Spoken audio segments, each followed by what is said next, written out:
Hey guys, welcome back. It's Claytano. Thanks so much for tuning in. As always, sorry I haven't made a video for a couple days. I've been a little bit busy with the holiday season.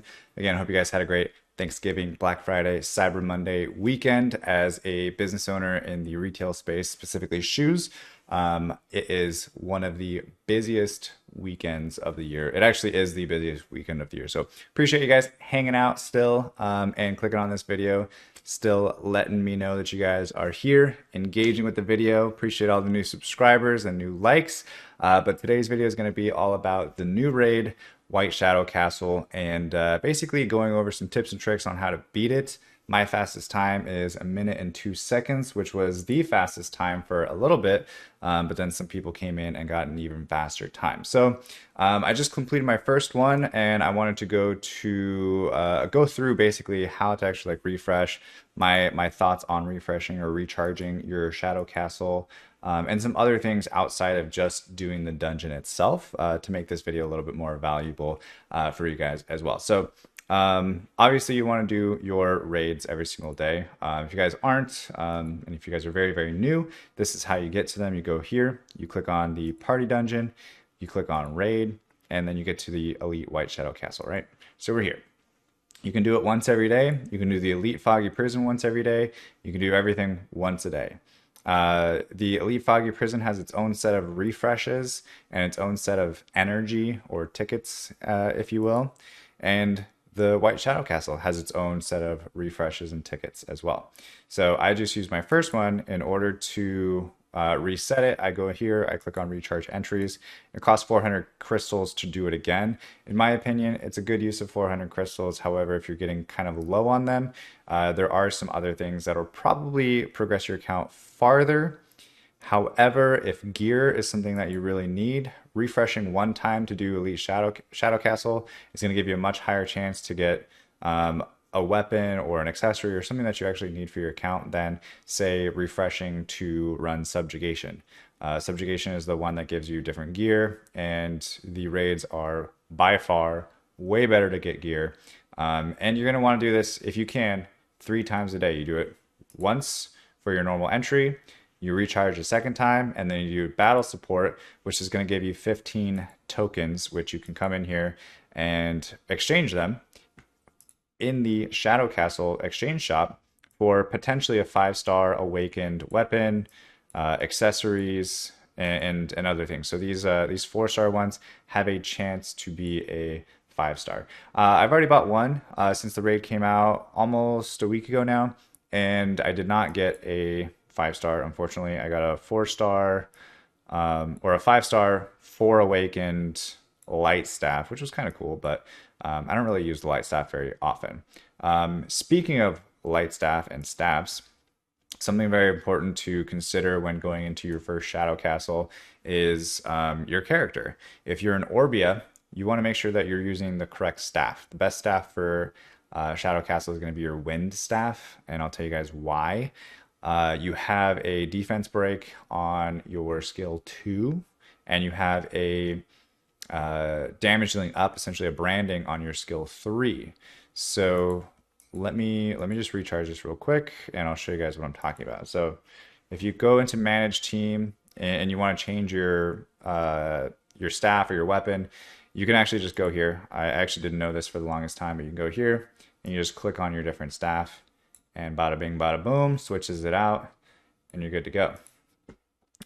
For this though, if we go over to the skills, actually I want to go back to the Wind staff to show you guys why this is so important. And if you guys are playing with an Orbia, or you have an Orbia join your party, just ask them kindly to switch over to the Wind staff, because this skill here, right, attacks enemies within the area by dropping a lightning bolt 4 times from the sky and applies defense down with a certain chance. It's really good. And then your third skill, creates a storm within the area 4 times, applies damage taken up to enemies above a certain level of defense down. So they need at least 3 plus defense down in order to land the branding effect. And you can typically get that from your passive. You have defense break on your passive, right? Applies defense down with a certain chance when your attack critically hits. So you want to build your Orbia with critical hit.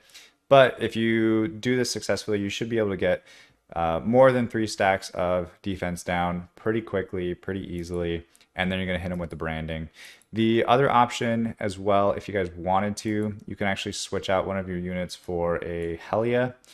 It's a decent option, especially if you're not a Orbia. Like if you're a Cleef or a Kina, you could switch out, use Helia. It's a good defense breaking and branding unit as well. This is it's the same thing. It's all on one skill. Pretty low cooldown as well, which is nice.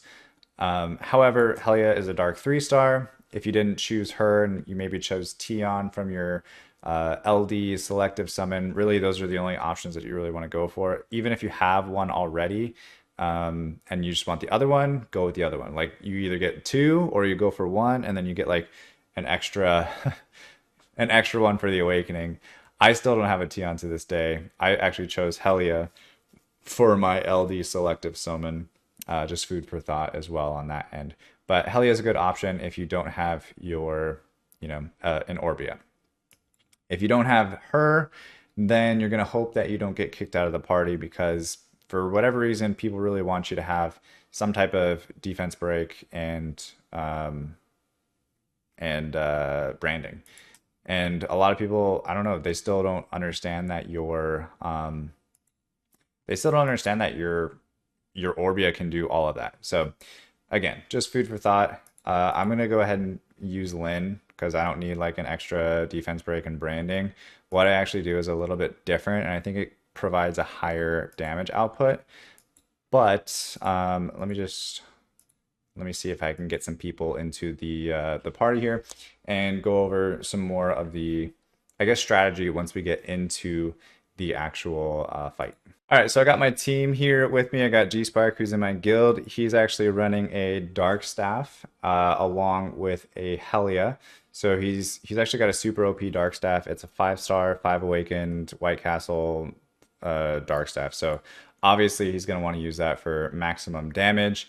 But he's switching out the Helia so that way he can get the branding and defense break as well. He does have a defense break just from being Orbia from his passive. But either way, he's going to, just have extra defense break. Is never going to hurt. So the other thing too is if you're the first one across the boundary there when you're entering the boss, you're actually going to take aggro for where these little dots are being placed.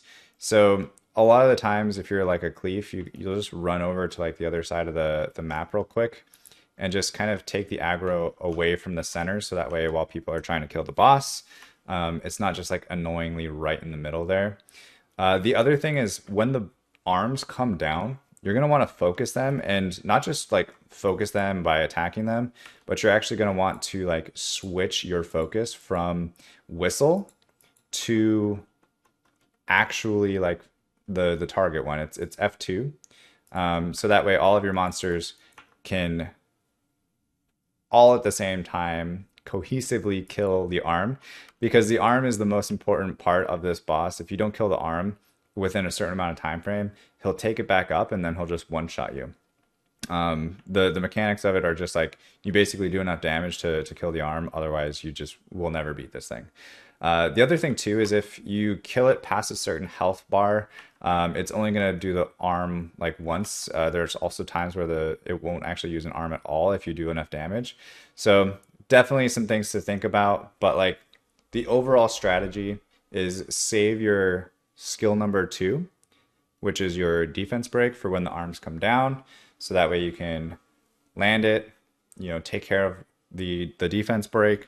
All of the other defense breaks will hit. Then you hit your skill 3, and then your skill 1 is just whenever you get it available. And then once you go back to the boss, you're going to switch back to whistle, so that way you can dodge all the skill shots from the boss. Arm comes back down, save your skill 2, land the defense break on the arms, make sure everybody focuses the arms, and then switch back over to the boss.